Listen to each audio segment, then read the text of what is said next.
그럼 이제 한국 사람들이 태어나면은 엉덩이에 이제 몽고반점이라고 네. 해가지고 이제 에스토니아 사람들의 조상이 한국 아니냐 뭐 이렇게 따지고 있었거든요.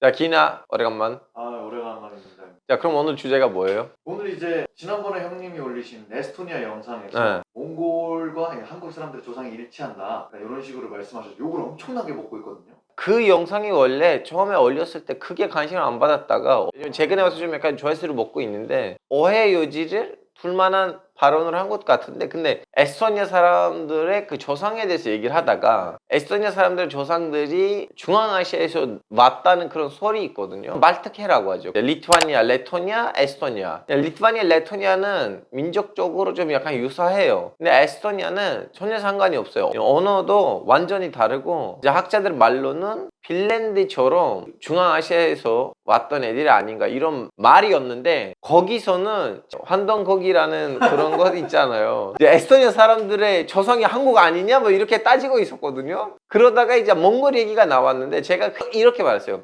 한국 역사에서 올라가면 거기 몽골이 있다라는 말이 한국 사람들 조상이 몽골 아니고, 몽골 사람들의 조상들하고 한국 사람들의 조상이 좀 많이 위로 올라가면 좀 겹치는 수도 있다 이런 느낌인데, 나의 128촌 동생인데 이름이 철수야. 나의 족보로 올라가면 거기에는 철수가 있다는 말이 철수가 나의 조상이 아니고 좀 약간 겹칠 수도 있다 이런 느낌이긴 한데 오해 여지가 있었고, 그래서 그 격분하는 댓글들 다 받아들였기 때문에, 인정했기 때문에 차단 조치를 안 했죠. 정당한 비판이었다. 네. 그러면은 네. 몽골이랑 우리나라랑 좀 민족이 좀 비슷한가요? 어떻게? 질문에 대해서 예 비슷해요, 아니요 완전 달라요 라고 말하기엔 좀 약간 애매모호한 거 있어요. 일단 언어로 갈게요. 이런 거 있어서 우랄 알타이 계통, 이거 사실은 여기를 이제 시작시켰던 사람이 누구냐면 헝거리, 아우스트리아에 있는 유태인이에요. 가서 이 나라들을 다 돌아다녔어요. 1800년대예요. 그때 이제 오스만 제국이 있었고 중국까지 그쪽까지 다 갔어요. 처음에는 그 주장을 한 거예요. 우랄 알타이 계통의 후손들은 연대하고 하나의 우랄 알타이 민족들의 연대이라는 이 이념이 나온 거예요. 그 흐름으로 이 언어적 연구들 하다 보니까 뭐야, 우랄 알타이 언어들 안에는 몽골어, 한국어, 일본어도 있는 거 아니야? 라는 시기로 주장이 확대됐어요. 왜냐하면 단순히 문장의 구도가 비슷한 거 아니에요. 예를 들면 우리는 나는 학교에 갔다라고 하잖아요. 나, 학교, 그리고 방향어미에 갔다, 이 정도만 비슷한 거 아니고 동사들의 원형이 있어요. 예를 들면 갔다는 가다잖아요. 먹다, 다를 빼고 먹었어. 지금 튀르키예 말도 마찬가지예요. 모든 동사들은 원형이 있어요. 맥 아니면 막으로 끝나요. git, make, get, eat, make. 일본어도 다 우로 끝나요. 수루. 다 우야. 우로 끝나요. 동사들이. 몽골어 다 마찬가지예요. 그래서 이런 유사한 점들이 많다 보니까 다 우랄 알타이야. 몽골, 튀르키예, 카자흐스탄, 키르기즈스탄, 한국, 일본. 신기하게도 1908년대쯤으로부터 소련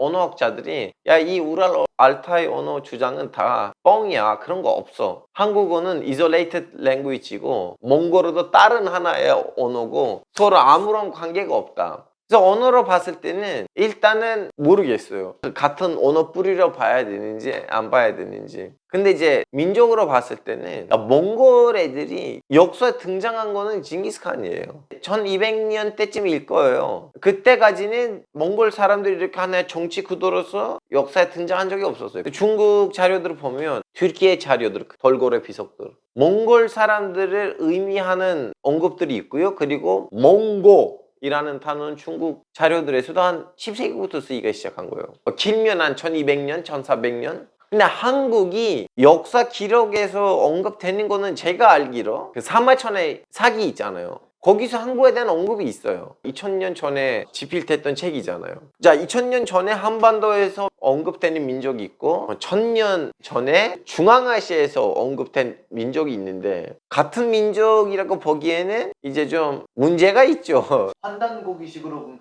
문제가 없는데 예전에는 여기서 저기 가는 거는 그냥 가는 거야. 안전에 문제가 없다면. 이쪽 동네가 그 한반도의 북방하고 몽골, 그 만추리아 이쪽 동네는 워낙 유동적이었기 때문에 그래서 문화가 좀 섞였을 거예요. 말을 타면서 뒤돌아. 예. 우리의 벽화 얘기하시는 거죠? 이거는 몽골, 한국, 튀르키예 말고는 없어요. 민족적 유사들이 있다고 할 수가 있으나 같은 민족으로부터 파생됐다고 보기에는 모르겠어요.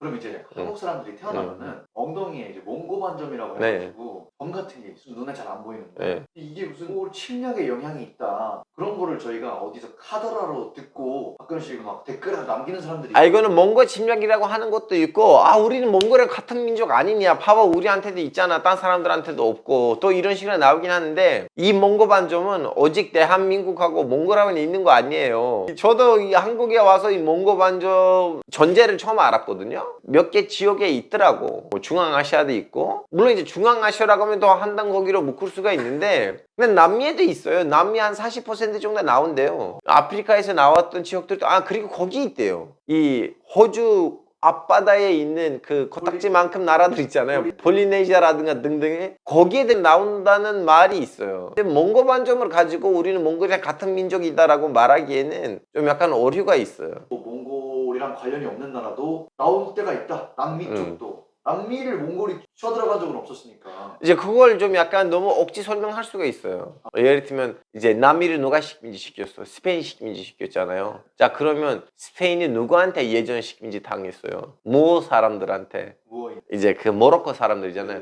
그럼 모로코 사람들을 용병으로 뭘 썼어요? 돌고래들을 용병으로 쓴 거야. 이제 몽고 반점이 돌고래들을 통해서 스페인에 들어갔다가 스페인에서 남미에 갔다. 뭐 이렇게 엮일 수가 있고, 근데 이 호주 아파트에 있는 폴리네시아 애들한테 왜 나온지는 저도 모르겠어요. 이제 몽골이 또 배 타다가 이제 뭐 그런 침략하다가 표류해서 이제 폴리네시아를 갔는데 뭐 다양하게 상상을 할 수 있다. 이거는 이렇게 마무리하면 좀 좋을 것 같은데, 몽골이라는 나라는 우리에 대한 호감이 엄청 높고 한국을 너무 높이 평가하고 있고, 이 역사적인 배경에 대해서 진짜 이념 없이 아니면 정치적인 목표 없이 진짜 중립적으로 이 거대사에 대한 연구들이 좀 많아졌으면 좋겠는데, 거대사에 대한 얘기를 국뽕으로 좀 약간 묻혀야지 좀 약간 유튜브에서 잘 되거든요. 알파고 형님이 얘기하고 싶은 거는 뭐 한국, 중국, 일본, 몽골 약간 이런 식으로 굳이 정치적 입장 갖지 않고 그냥 올바른 역사 연구가 됐으면 좋겠다. 그리고 언어적으로 따질 때는 몽골어는 한국어보단 튀르키예가 더 가까워요. 얼마 전에 몽골 친구랑 제 방송에서 라방을 했는데 단어가 비슷한 거 더 많아요.